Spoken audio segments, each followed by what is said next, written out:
Wow, I just found out that Aquarian Shaman, my new book that comes out in September, is available now. So I didn't even realize that.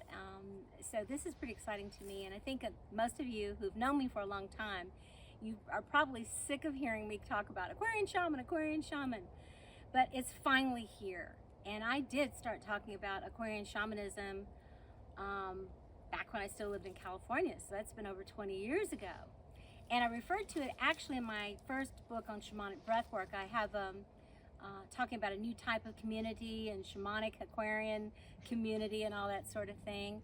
And quite frankly, sometimes I would start talking about it and people would start rolling their eyes, you know, that sort of thing, or look like they were checking out. And others would be like me, they would get excited, but it was a mishmash of what the response was. So I was born premature, and my whole life I've kind of been out there doing things ahead of time, and everybody thinks it's crazy, and then 10 years later everybody's doing it.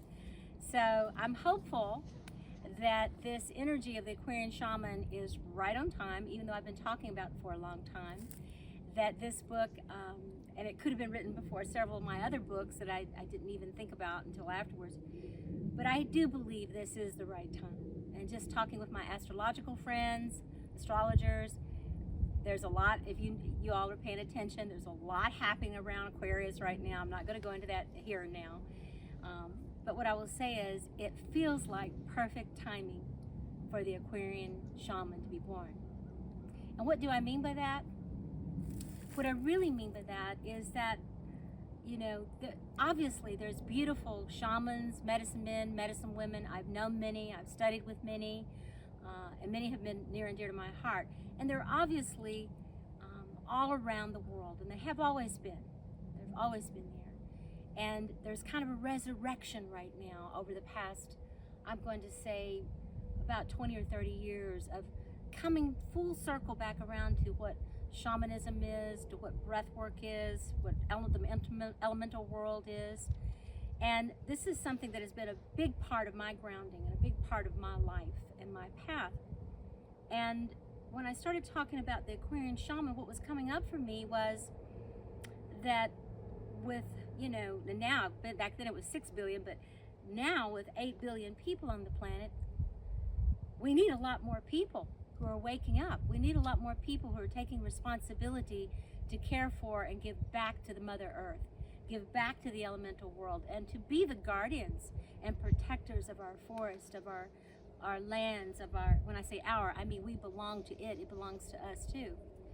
And these guardians, if you will, these Aquarian shamans can be anybody. It doesn't have to be someone who's trained to be a shaman.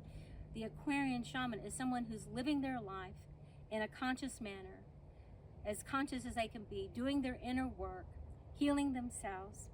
Sometimes, and usually after you heal yourself, this just happens automatically, helping others to heal and transform their lives. And getting into your dharma, if you will, getting into your sacred purpose and finding out what it is. The trees don't doubt what they're here to do. The rivers don't doubt it. The grass, the rocks. Why do we? So an Aquarian shaman is a person who really knows what their sacred purpose is. They're fully in it.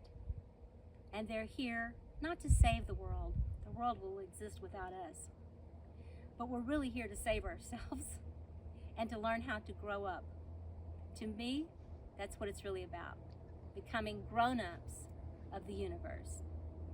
So welcome to the Aquarian Shaman.